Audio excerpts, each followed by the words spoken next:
Welcome back दोस्तों। आज हम बात करने वाले हैं पांचवें एपिसोड में how to become a successful investor कि हम एक सक्सेसफुल इन्वेस्टर कैसे बन सकते हैं।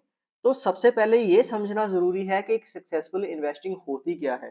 क्या एक अच्छा शेयर आइडेंटिफाई करना ही एक सक्सेसफुल इन्वेस्टिंग है, या एक अच्छी प्रॉपर्टी में निवेश करना है, या फिर कहे सही टाइम पे सही स्टॉक में इन्वेस्ट करना और सही टाइम पे उसमें एग्जिट हो जाना ही एक अच्छी इन्वेस्टिंग है, या फिर सही आईपीओ में इन्वेस्ट करना ही एक है, या फिर कहे तो सही म्यूचुअल फंड में चूज करके उसमें इन्वेस्टिंग करना ही एक सक्सेसफुल इन्वेस्टिंग कहा जाएगा, या पीपीएफ एफडी एनीवेयर जिससे आप मान सकते हो क्या वो एक सक्सेसफुल इन्वेस्टिंग है।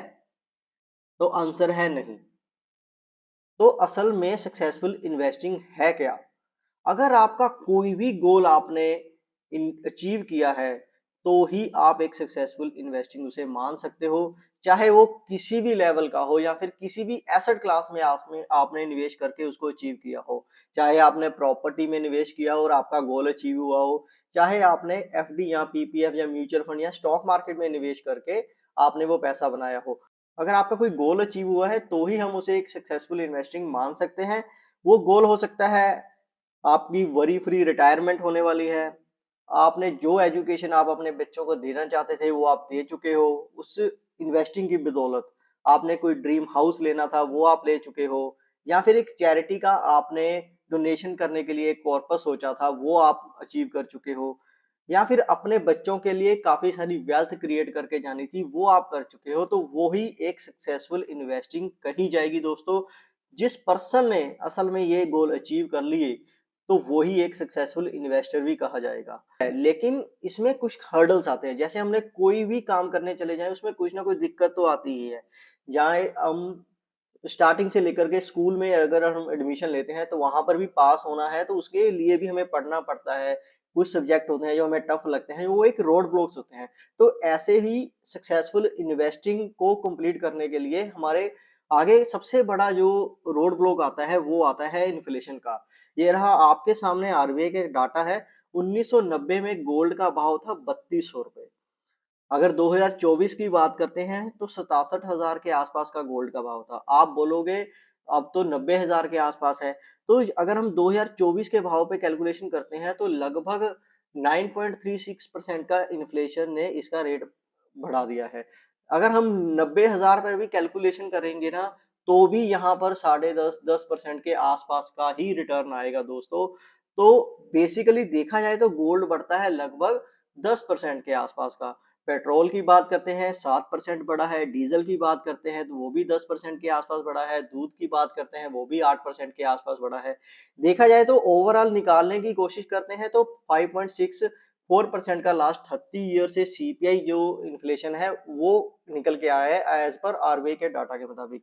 अगर हम 7% के ओवरऑल इन्फ्लेशन को लेकर के चलते हैं तो जिस पर्सन के पास भी 1990 में 1 लाख रुपए थे उसकी वैल्यू 2024 आते आते मात्र 10,000 रुपए के बराबर रह चुकी है।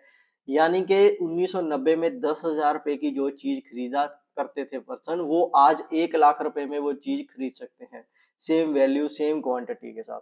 ठीक है, तो इन्फ्लेशन एक बहुत ही बड़ा रोड ब्लॉक है एक सक्सेसफुल इन्वेस्टर को बनने के लिए। लेकिन अगर देखा जाए तो आपने टोटल रिटर्न में से इन्फ्लेशन को अगर हम माइनस कर देते हैं, ठीक है, तो जो बच के निकल के आता है उसको हम रियल रिटर्न कहते हैं।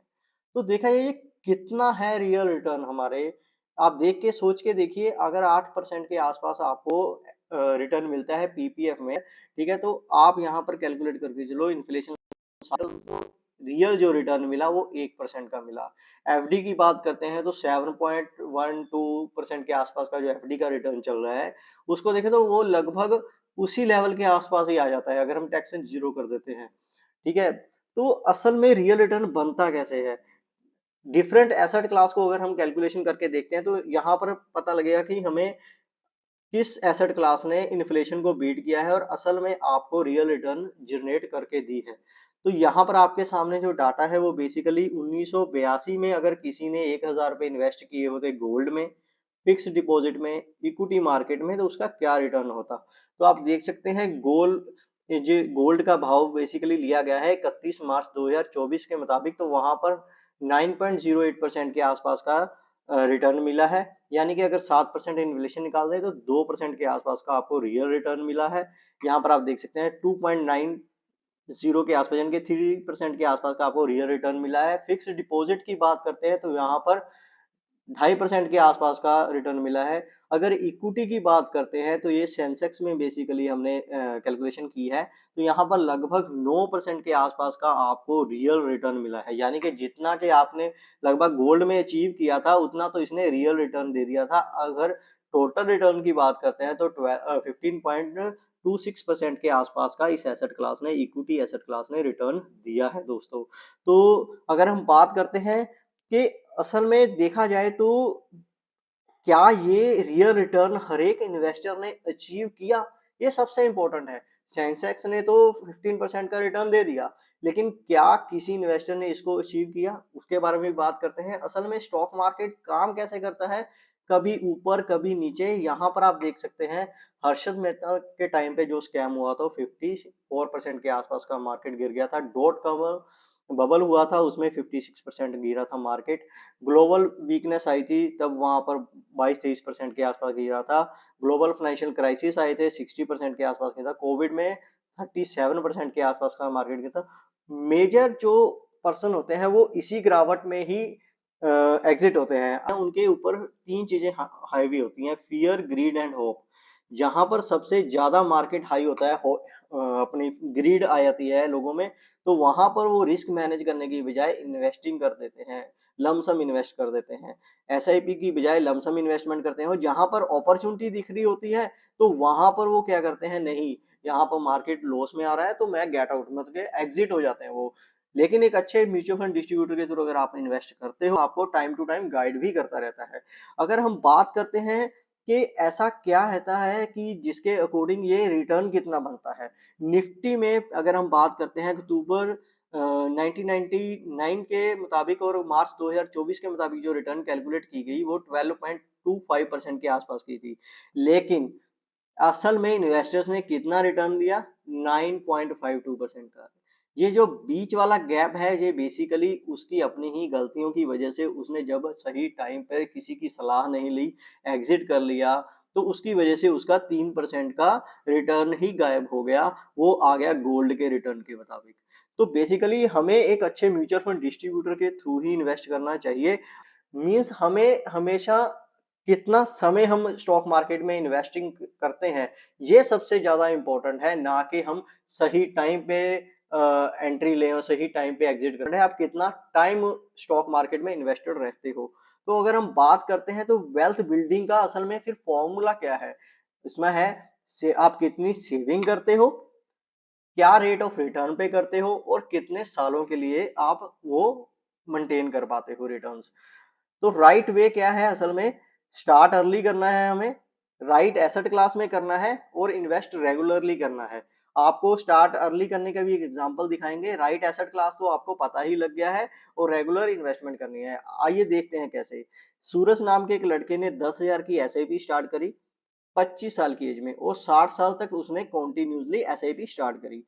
और इसके बाद अभिषेक नाम के पर्सन ने एक 10 साल बाद, यानी कि 35 साल की उम्र में उन्होंने इन्वेस्टिंग स्टार्ट करी, और 25,000 से करी, यानी कि लगभग यहाँ से 2.5 गुना ज्यादा करके उन्होंने इन्वेस्टिंग स्टार्ट करी। और उन्होंने भी 60 ही साल तक इन्वेस्टमेंट स्टार्ट करी। लेकिन असल में जब कॉर्पस निकल के आएगा तो आप देख के हैरान हो जाओगे कि सूरज के पास तो थे लगभग 6.5 करोड़।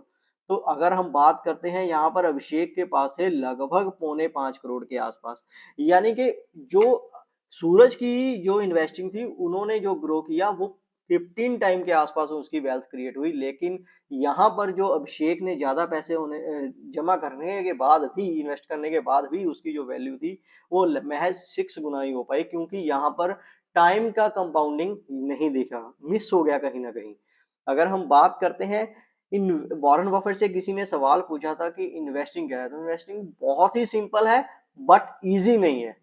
तो हमें इसको इजी बनाने के लिए क्या करना होगा, हमें इन्वेस्ट करना होगा एक अच्छे म्यूचुअल फंड के थ्रू, और उसकी एडवाइस को फॉलो करना होगा। अगर आप भी हमारे थ्रू इन्वेस्टमेंट करवाना चाहते हैं, जिसमें कि हम करते हैं आपकी रिस्क प्रोफाइल के अकॉर्डिंग इन्वेस्टमेंट करते हैं, आपका गोल आइडेंटिफाई करते हैं, एसेट एलोकेशन करते हैं, रेगुलर पोर्टफोलियो रिव्यू भी करते हैं।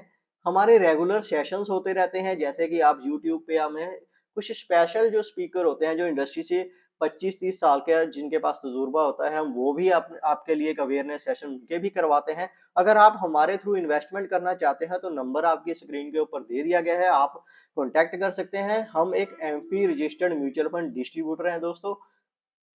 तो आज की वीडियो में इतना ही, धन्यवाद।